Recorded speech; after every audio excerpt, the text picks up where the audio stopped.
Maxime Bernier, the leader of the PPC party. He's joining us today because Max looks like he's being accused of hate crime. And yes, he's laughing. Max, what's going on? Great. Thank you. I'm very pleased to be with you tonight. Hey, Max, how's it going? Great. So, Yeah, so I saw your in. I saw your post and I reached out because I'm like, here we go. Because obviously you're the right person for that to happen to. I'm just gonna pop your post here so that people can see it. Because I found your original one. You didn't post that on your X, right? It was only on your No, your Facebook. it was on X and maybe Facebook, but it was on X. Yes. Because the post that the thing that you reposted from the lady that's accusing you of hate speech or hate crime, sorry, hate Yeah. crime. Yeah. So here's what Maxim said 6 days ago. On this National Day of Truth and Reconciliation, let's remember that no bodies were found, that the residential school genocide is a hoax, and that reconciliation requires an end to the BS, the victim mentality, the fake white guilt, and the grifting based on it. And you know what, Max? When I saw that, I'm like, that's it. I said a lot worse than that on that same day. So yes. So this is the post, and this is what you posted. I believe it was the day after. And you've been approached. That was something that you received. That's an email that you received from Yes. media in order for you to give your opinion on what's going on. But since that post, AFN National Chief Cindy Woodhouse-Nepinak said she is reporting Bernier to the police for hate crime. What is Bernier and the PPC's response to this? So what is Maxime Bernier and the PPC? She's not fit to be a leader of the First Nation, the Assembly of First Nations. And what she's trying to do is to just cancel and telling lies to Canadians about what happened. And what I said was everything was based on facts. And I've read the book by the professor Tom Flanagan from the Calgary University. He wrote a book in 2023, and he called that book, the title of that book was Grave Error. Grave Error. So that's a nice title. And in 2021 in Kamloops, the Indian residential school, they said there's 215 students missing, and that was a genocide. And so since 2021, they tried to find these graves and they didn't find anything, nothing.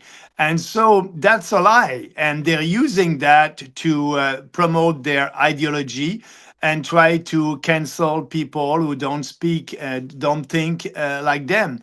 So we need to have that real debates. But actually, it's not happening right now. And as you know, also, the minister in Ottawa in charge of the Indigenous Affairs, she said that what I said was not true, but she didn't give any arguments supporting what she said. So the facts are there, and now you need to speak about that. And what they want to do is to cancel. And I'm a politician, and like all Canadians, I'm free to express my point of view. And that being said, yes, she did complain to the police. I'm still waiting for the police. And I can tell you, if the police is coming to my house, you'll see that video on social media. It's what I said was only the truth. And let's have that debate. And I'm very pleased that at least the mainstream media did do something about that. It was not in my favor, but at least they did report what I said. And that's a way to start that conversation. You know, Max, I said something. The perfect day. This is the perfect day for a government to tell us the truth that no mass grave were ever found near residential schools and reconcile the fact that because of their lies, over 100 Christian churches have been burned to the ground in Canada.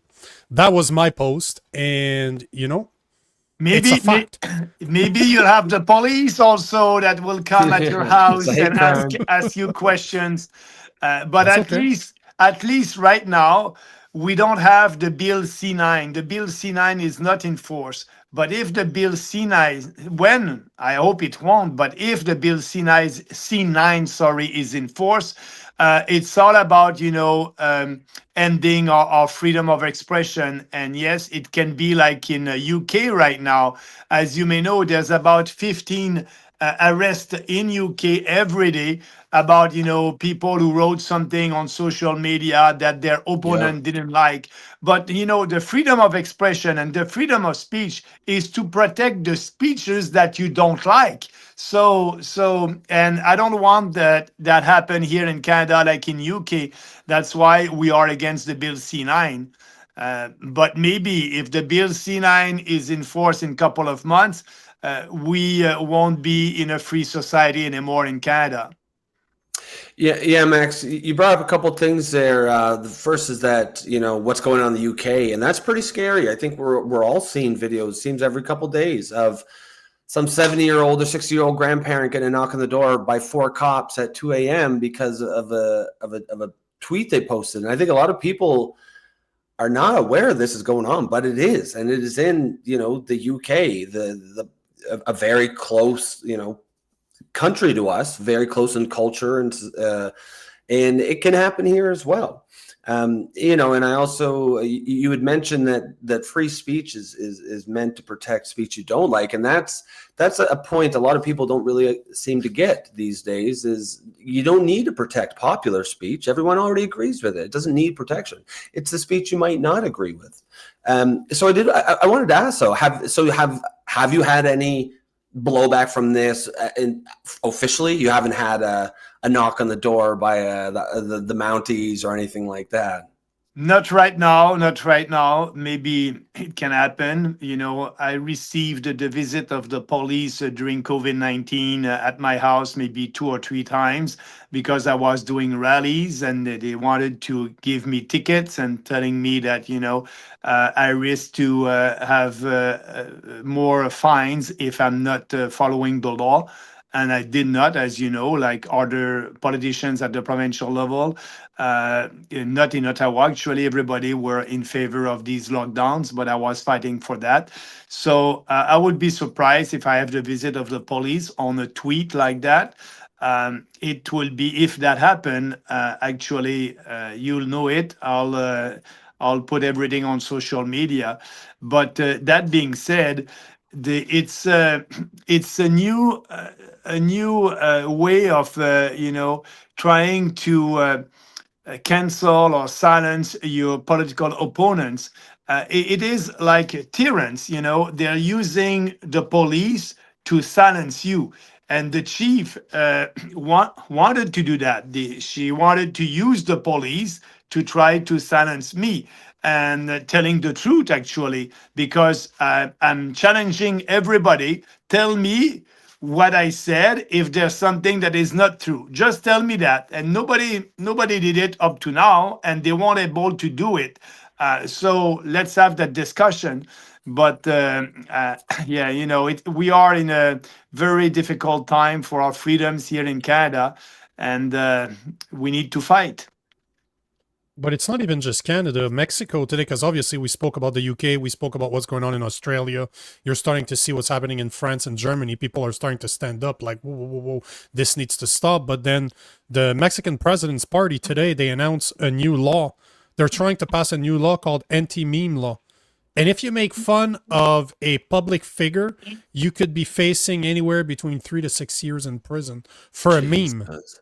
So that's happening all over the West. Here in Canada, like you said, people can accuse you of hate speech or hate crime, but it's not yet a crime.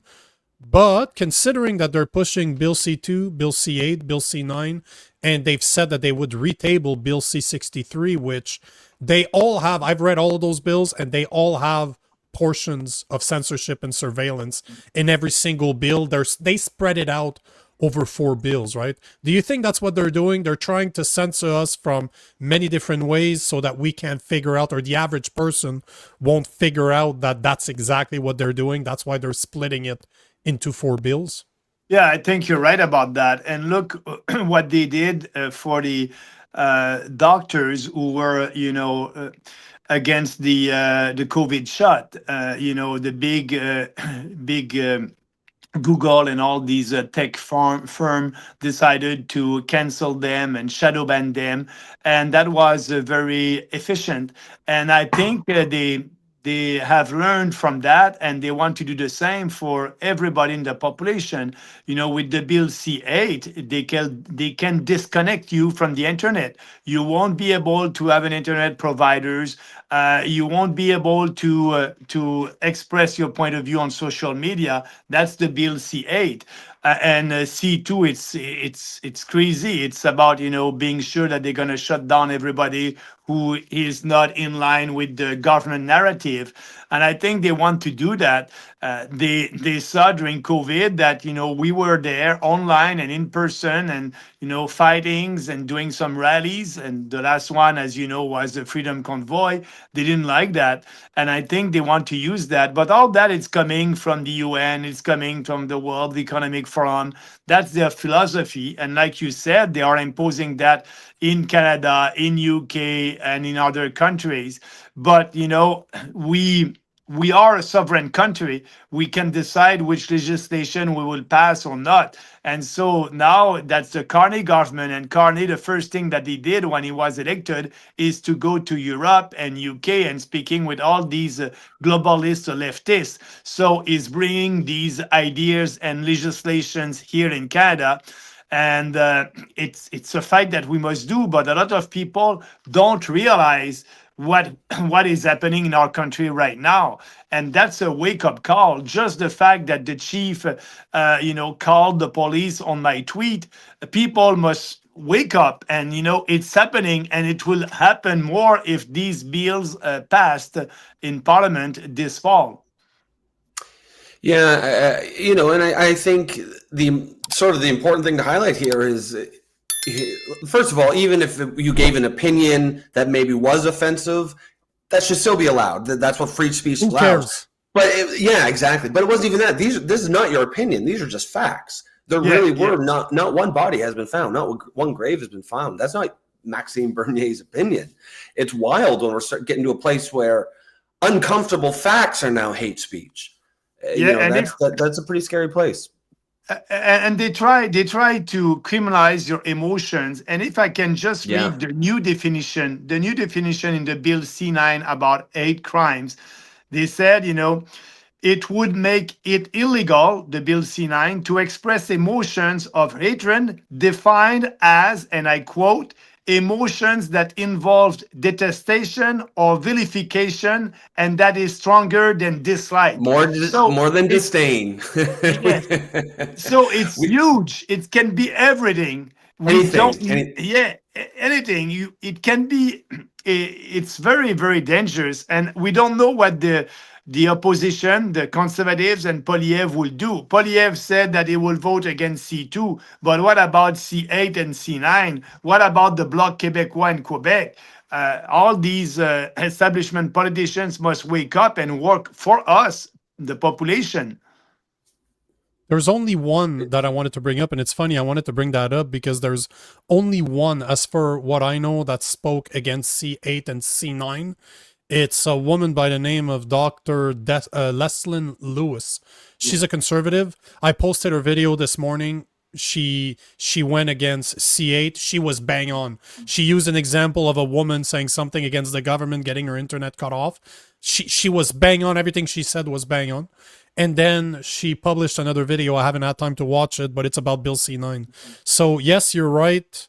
Poilievre spoke about C2, but he forgot some of the most important parts of C2, like the fact that they can install spyware on your phone and remove it just to inspect you. But they said electronic devices. So it's anything, considering that today could be your fridge, could be obviously your laptop, but everything is electronic nowadays, and so many things are connected to the internet.